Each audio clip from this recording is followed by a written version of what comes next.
इधर कतर और सऊदी अरब के साथ साथ 9 देशों पर हुए हमले से उबर नहीं पाए थे खाड़ी देश इजराइल और अमेरिका।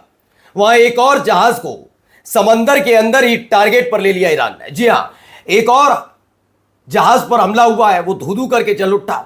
ये किसका जहाज था, कहां खड़ा हुआ था और कहां ये अटैक किया गया, वो तो दिखाऊंगा ही। इसके साथ साथ उस जगह यानी कतर, सऊदी अरब, 9 देशों पर हुए हमले का खामियाजा कौन कौन से देश भुगतेंगे वो भी दिखाता हूं। दिखाऊंगा कि इतना भीषण हमला होने के बाद अमेरिका इतना तो समझ गया है कि ईरान पर हमले तो करने हैं, लेकिन इस तरह से कि उसका पारा ना चढ़े। अब सारा का सारा दारोमदार छोड़ दिया है इजराइल पर कि हमारा लेना देना नहीं है। ईरान के जिस गैस रिफाइनरी पर हमला हुआ उसमें अमेरिका का कोई दोष नहीं है। अकेले अगर ट्रंप ये बयान देते तो बात अलग है। जेडी वेंस जो अमेरिका के उपराष्ट्रपति हैं, वो ट्रंप की बेहद करीबी तुलसी गैबार्ड, उन्होंने भी कह दिया नहीं, ये पूरी तरह से गलत है। तुलसी गैबार्ड ने तो आगे आकर कह दिया कि इस समय जो ईरान के पास हथियार है वो अमेरिका उसकी इज्जत में आता है, यानी कि अमेरिका भी अब सुरक्षित नहीं है। ये खुद अमेरिका भी मानता है, उसके सहयोगी भी मानते हैं। और एक और देश है जिसने अमेरिका और इजराइल को, जी अमेरिका इजराइल को मानवता का दोषी बता दिया है। कौन है वो देश? वो देश जो कल तक अमेरिका का पिछलग्गू तक कहा जाता था। नमस्कार, मैं हूं प्रज्वल गौतम और आप देख रहे हैं उल्टा चश्मा। ये देखिए, पहले एक बड़ी खबर निकलकर सामने आई। खबर में आपको नजर आ रहा होगा एक जलता हुआ जहाज। अब ये हो सकता है कि उस जहाज का तस्वीर ना हो लेकिन प्रतीकात्मक हो, लेकिन ये खबर सही है कि स्ट्रेट ऑफ हॉर्मुज के पास जहाज पर हमला हुआ है। यूएई के करीब बड़ा धमाका हुआ। खाड़ी क्षेत्र में तनाव चरम पर है। ब्रिटेन के समुद्री एजेंसी के मुताबिक यूएई के पास स्ट्रेट ऑफ हॉर्मुज के नजदीक एक जहाज पर प्रोजेक्टाइल आकर लगा है, जिससे वो जहाज धू धू करके जल उठा। इस जहाज में क्या था ये क्लियर नहीं है, लेकिन फिलहाल ये माना जा रहा है कि हो सकता है इसमें ऑयल हो। और ये ऐसे वक्त में जब स्ट्रेट ऑफ हॉर्मुज इजराइल और अमेरिका के लिए बंद है, ऐसा दावा लगातार ईरान की तरफ से हो रहा है कि उनके जहाज़ों के अलावा सबके जहाज जा सकते हैं। अब देखिए, मिडिल ईस्ट में तनाव के बीच ईरान के कतर स्थित बड़े गैस प्लांट पर हमले से वैश्विक ऊर्जा बाजार में हलचल बढ़ गई है। इस घटना से एलएनजी सप्लाई प्रभावित होने की आशंका है, जिसका असर भारत जैसे देशों पर पड़ सकता है जो गैस के लिए खाड़ी देशों पर निर्भर है। भारत अपनी जरूरत की लगभग 47% गैस कतर से आयात करता है। हर साल भारत करीब 27 मिलियन टन एलएनजी आयात करता है, जिसमें से 12 से 13 मिलियन टन कतर से ही आता है। और ऐसे में हालत खराब है। अब भाई साहब को देखिए, एक के बाद एक हो रहे हमले, युद्ध भड़काने वाला आदमी अब क्या कह रहे हैं। Trump says no more attack will be made by Israel on Iran South Pars gas field. अब खुद ये मान रहे हैं कि पहली बात तो इन्होंने ये माना है कि ईरान के जो साउथ पार्स गैस फील्ड पर हमला हुआ उसकी जानकारी अमेरिका को नहीं थी।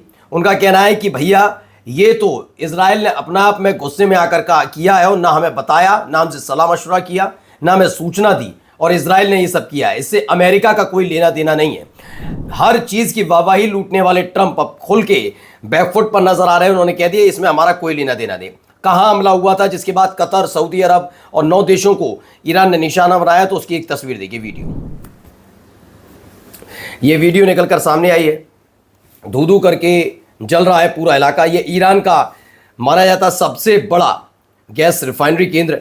यहां पर हमला होना यानी कि ईरान के दिल पर हमला होना है। और इसी वजह से ईरान ने पिछले 16-17 घंटों के भीतर 9 देशों को निशाना बनाया और लगातार निशाना बनाया जा रहा है। जहाज पर हमला हो गया। ईरान के पेट्रोलियम ठिकाने पर इजराइल का हमला। नेतन्याहू और ट्रंप विश्व को तबाही में झोंक रहे हैं और लगातार इसी का जवाब ईरान की तरफ से दिया गया। यही वो घटनाक्रम था जिसके बाद 9 देशों पर हमला हुआ। और अब क्या कह रहे हैं, ट्रंप ने कहा ईरान के साउथ पार्स गैस फील्ड पर इजराइल ने गुस्से में हमला कर दिया। अमेरिका को इस हमले के बारे में कुछ नहीं पता। Israel out of anger for what has taken place in the Middle East has violently lashed out at a major facility known as South Pars gas field in Iran. उन्होंने कहा ईरान का जो ये गैस रिफाइनरी है, इस पर हमने नहीं किया है। गैस फील्ड जो है ये इस पर इजराइल ने किया, और इजराइल ने हमसे पूछा भी नहीं। ऐसा नहीं कि हमसे सलाह मशवरा करके किया। तो इससे अमेरिका का कोई लेना देना नहीं है। ये क्यों करना पड़ रहा है उसके बारे में बताऊंगा, लेकिन फिलहाल सुनिए ईरान की तरफ से जवाब। बिस्मिल्लाहिर्रहमानिर्रहीम।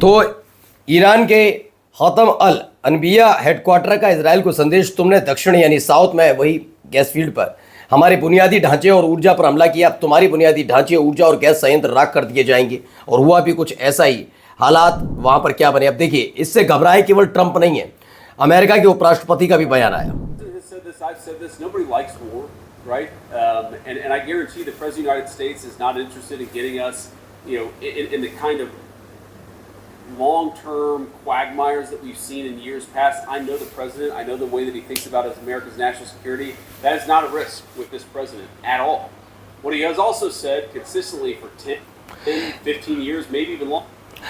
तो यूएस के उपराष्ट्रपति जेडी वेंस ने कहा कि हमारी ईरान के साथ लंबे समय तक चलने वाले युद्ध में कोई दिलचस्पी नहीं है। अब याद आया, मुझे पता है कि राष्ट्रपति ट्रंप भी ऐसा नहीं चाहते। यानी कि अब कहा जा रहा है कि अमेरिका पूरे सरेंडर वाली मुद्रा में आ गया है। क्यों आया है, जरा इसका भी देखिए। However, the intelligence community assesses that Russia, China, North Korea, Iran, and Pakistan have been researching and developing an array of novel, advanced, or traditional missile delivery systems with nuclear and conventional payloads that put our homeland within range.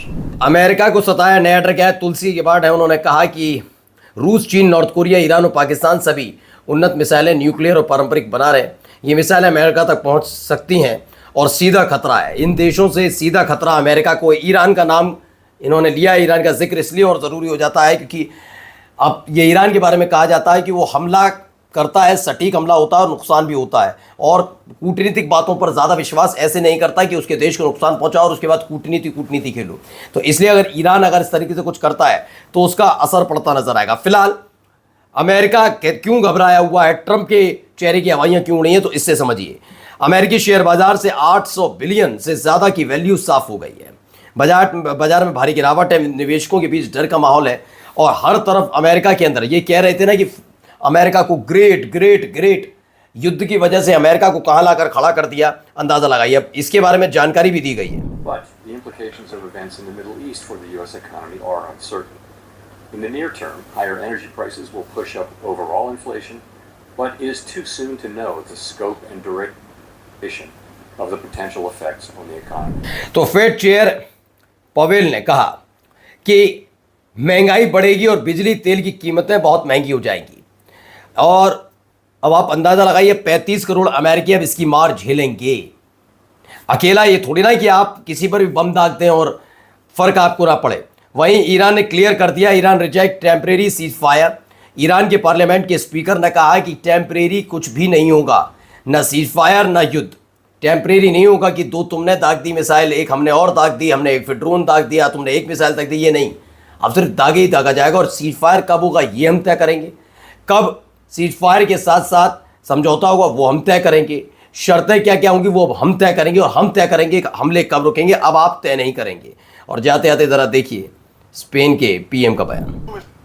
Muchas gracias, señora presidenta. Ya sabemos, señor Feijóo, que usted no es presidente porque no quiere.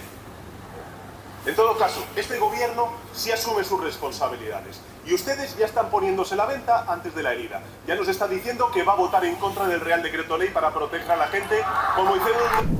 तो Donald Trump वह आदमी है जो दुनिया को आग में झोंक रहा है और फिर उसी से उठे धुएं के लिए दूसरों को दोष देगा। वह 18 दिनों के युद्ध में पूरी तरह गलत साबित हुआ। मैं सभी से अपील करता हूं कि उस पर खुलकर सवाल उठाएं। स्पेन के प्रधानमंत्री पेड्रो सांचेज ने खुल्लम खुल्ला चुनौती दे डाली है ट्रंप को। नमस्कार।